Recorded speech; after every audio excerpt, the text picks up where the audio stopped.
So hey guys, welcome back to the channel. জায়গায় থাকি যায় তো গাড়ি কিছু বলা যায়। যাই হোক, তো এখন যাচ্ছি গালিব স্ট্রিট বিকজ আমার একটা ফিল্টার বানাতে হবে বড় ট্যাঙ্কটার জন্য, না হলে প্রপার ফিল্ট্রেশন হচ্ছে না। আর সেটার জন্য যেই সাইজের প্লাস্টিক টপটা লাগবে সেটা ওখান ছাড়া পাবো না, না হলে এখানে সব ছোট ছোট ভর্তি। তো দেখি ওটাকে নেব।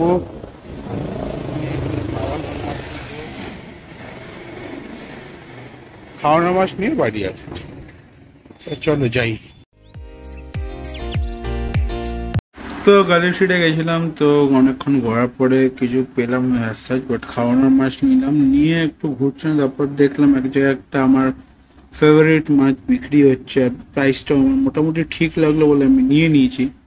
তো যারা রিল দেখে গেস করেছিলে বা করতে পেরেছিলে তারা জানিও যে মাছটা কি। আর মাছটা হচ্ছে আমার অ্যারোওয়ানা, যেটা আমার খুবই পছন্দের মাছ। তো এই গাপ্পিগুলো স্পেসিফিক্যালি অ্যারোওয়ানার জন্য, বড় মাছ তো আমার বাকি মাছদের জন্য চারটে এও নিয়েছিলাম, আফ্রিকান সিকলেট, আর এই অ্যারোওয়ানাটা নিয়েছি। একে এখন আগে ট্রেন করব, তারপর একে আমি ছাড়ব যখন 1 ফুট ছাড়াবে।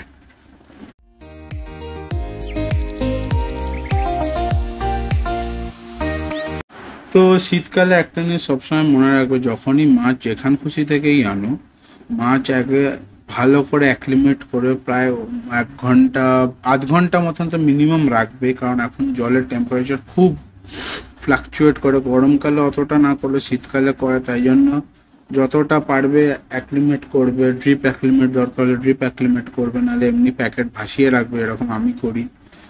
আর তারপর পারলে যদি সেরকম কোনো প্রবলেমের রিলায়েবল সোর্স থাকে, যেরকম এই আফ্রিকান সিক্রেটগুলো আমি একটা চেনা দোকান থেকে এনে, তাই আমি এদের জল সমেত ঢেলে দিয়েছিলাম।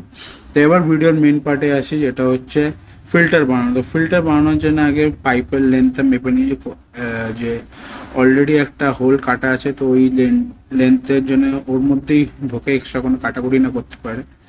আর এই যে এক্সট্রা ফাইবার শিট আছে, ওটাকে আমি দিয়ে বানাবো, কি বলে, আরে পার্টিশন। তো আগে মেপে নিতে হবে হোলটা, যে পিভিসিটা দিয়ে করবে পাইপটা দিয়েও সেই হোলটা মেপে নেবো। মেপে আমি কি করেছি, একটা দিয়ে মানে স্কিওয়ার্ড দিয়ে আগে ছোটো ছোটো হোল করে নিয়েছি, কারণ আগের বার যে একটা ভুল হয়ে গেছিলো, এমনি কাটতে গিয়ে ওটা ভেঙে গেছে, তো ওইখান থেকে জল লিক করতো প্রায়। আর সেটা যাতে এটা এবার না হয়, আমি আগে থেকে হোল করে ওর মধ্যে ছোটো ছোটো ছোটো করে আগে চারিদিকে হোল করে, যাতে কাটার সময় একবারে ইজিলি কাটতে পারি।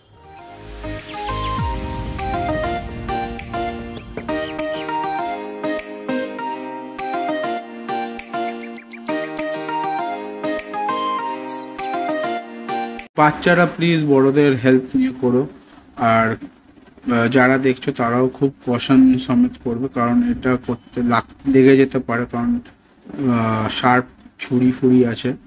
তো এরকমভাবে হোল্ড করে যাতে কাটতে ইজি, আর দেখতে পাচ্ছ কাটতে খুবই ইজি হয়েছে, খুব একটা প্রবলেম হয়নি। আর দরকার হলে এটা কাটার পরে একটু স্যান্ড পেপার দিয়ে ঘষে নেবে, তাহলে যে কাটিং এটা আছে ওটা ইউনিফর্ম হয়ে যাবে, কোনো প্রবলেম থাকবে না।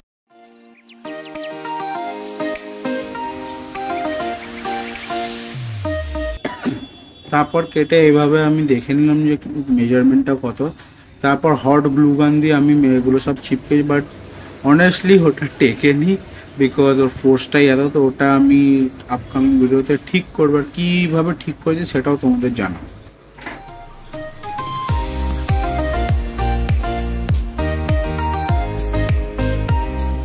তো এখন যে পুরোনো ফিল্টার আছে ওটাকে আমি পুরোপুরি ডিসমেন্টেল করে দেবো। এই যে ফিল্টারের যে এটা আছে, এটার মধ্যে আমি গাপ্পিগুলোকে রাখবো একটা প্লাস্টিক বসে, বিকজ গাপ্পির খুব একটা লাগে না, আর অল্প জলেই ওরা থাকে।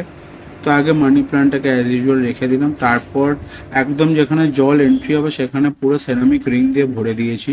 তারপরের এটা পুরো প্যাকড উইথ স্পঞ্জ ফিল্টার। আর এই যে লাস্ট কম্পার্টমেন্ট ওটা খালি একটা কারণেই, কারণ আগের যেটা ছিল ওটা স্পঞ্জ ফিল্টার যেহেতু যখন এসে আটকে যেত আউটলেটটায়, ওটা পুরোপুরি চোক করে দিত আর ওভারফ্লো করতো। এটা আমি ওভারফ্লোর কোনো সিস্টেম করিনি, বাট যদি দেখি না দরকার হবে তাহলে আমি নিশ্চয়ই এটাকে ওভারফ্লো এর উপরে একটা করে দেবো, যাতে ইন ফিউচার কোনো দিন ওভারফ্লো হলেও ফ্লাডেড না হয়ে যায় পুরো ঘর। বাট এটা ওভারফ্লো হলেও চাপ নেই, কারণ যেখান দিয়ে জলটা পড়বে তার নিচে আরেকটা ফুটো আছে প্লাস্টিকের শিটটার মধ্যে, জলটা অ্যাকুরিয়ামেই পড়বে। তো আশা করি এই ফিল্টারটা ভালো কাজ করে, কয়েকদিন যাক তাহলে বুঝতে পারবো।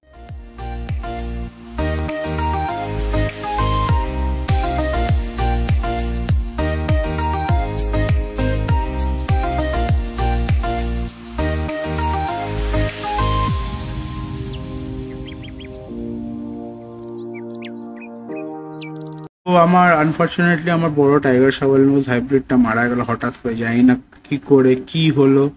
খাওয়া দাওয়া একটু বন্ধ করে দিয়েছিল, বাট হঠাৎ দেখলাম আনফর্চুনেটলি মারা গেছে।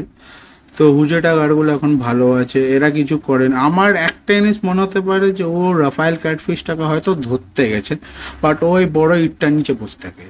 আর এদেরকে ফ্রেশ ওয়াটার ব্যারাকুডা কেন বলে, ভিডিওটা কতটা স্লো করেছি তাই জন্য তোমরা বুঝতে পারছো যে ও খেলো, নাহলে এটা নর্মাল ক্যামে ওঠেই না। একজন খাচ্ছে একজন খাচ্ছে না, আবার পরের দিন আরেকজন খাচ্ছে তো আরেকজন খাচ্ছে না, তো ওদের এরকমই চলে।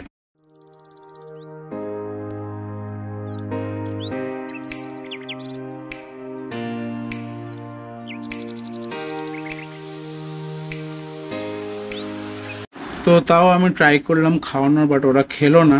সো আমি তারপর নিজের টাইগার শাবল যে আছে তাকে খাওয়া দিলাম, ও খেলো। আর ওই পুচকেটা প্রায় একটু হয় কি বলে, খাওয়ার সময় একটু ন্যাকা করে যেরকম আমরাও করি, বাট ও ঠিক আছে। সব থেকে ভালো লাগে অস্কারগুলোকে খাওয়া, মাছগুলো ছাড়ার সঙ্গে সঙ্গে এরা এত অ্যাক্টিভ হয়ে যায়, দুম দাম আওয়াজ আসতে থাকে, মানে জলের ওয়াটার লেভেলটাকে ব্লো করছে, মানে এসে দাম করে খায়। সে আওয়াজটা যদি কোনোদিন পিওর তুলতে পারি উইদাউট এনি ব্যাকগ্রাউন্ড নয়েজ, তাহলে আমি ওটাকে শোনাবো তোমাদের।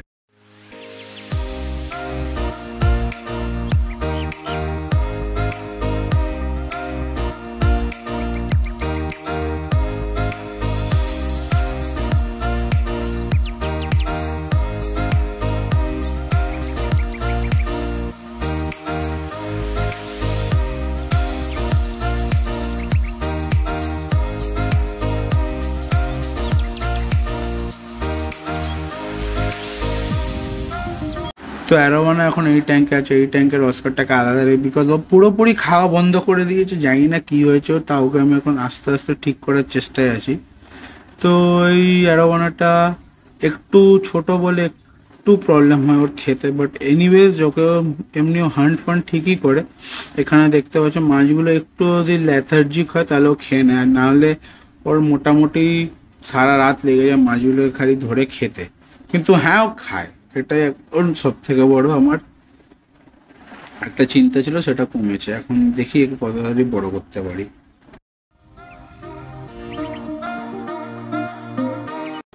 তো আজকে ভিডিওটা কেমন লাগলো বলো, লাইক করো, শেয়ার করো, সাবস্ক্রাইব করো, প্রে করো যাতে অ্যারোয়ানাটা খুব বড় হয়ে যায় তাড়াতাড়ি, যাতে আমি এমনি বড় মনস্টার ট্যাঙ্কে ওকে শিফট করতে পারি। আর টাইগার শাবল নোজ হাইব্রিড যেটা ছোটটা বেঁচে আছে ও যাতে ভালো করে বড় হয়ে যায়। আর তারপর যে জিনিসটা হচ্ছে হুজেটা গাড়গুলোকে উপরে নিয়ে আসবো, অ্যাবাটাকে দেখি কি করা যায়, কারণ ওকে একটা বড় জায়গা দিতে হবে, না হলে ওর মধ্যে বেশি বড় হবে না। তো যেটা বলছিলাম অ্যাবাটাকে দেখি আর একটু বড় জায়গা দিতে হবে, তাহলে বড় হবে। আর তারপর কি করি সেটাও তোমাদের জানাবো, কারণ অ্যাবাটা রাখতে গেলে আমার একটা বড় ট্যাঙ্ক বা কিছু এমন একটা জিনিস লাগবে যেখানে ও ঘুরতে পারবে। কারণ ও যেহেতু একটা ইল ফিশের মতন, নাইফ ফিশ জেনারেলি, ওরা যদি সারাউন্ড গোল জায়গায় থাকে তাহলে ওদের সুবিধা। আর হুজে টাইগারের ওপর আমি পরের ভিডিওতে একটু ডিটেলে বলবো, বিকজ এর ওপরে খুব একটা ভিডিও নেই। সো চলো দেখা হবে নতুন ব্লগে। কেমন লাগলো লাইক করো, শেয়ার করো, সাবস্ক্রাইব করো, আর প্লিজ 500 করিয়ে দাও 2025-এর শেষের মধ্যে। দেখা হবে নতুন ব্লগে। So tata.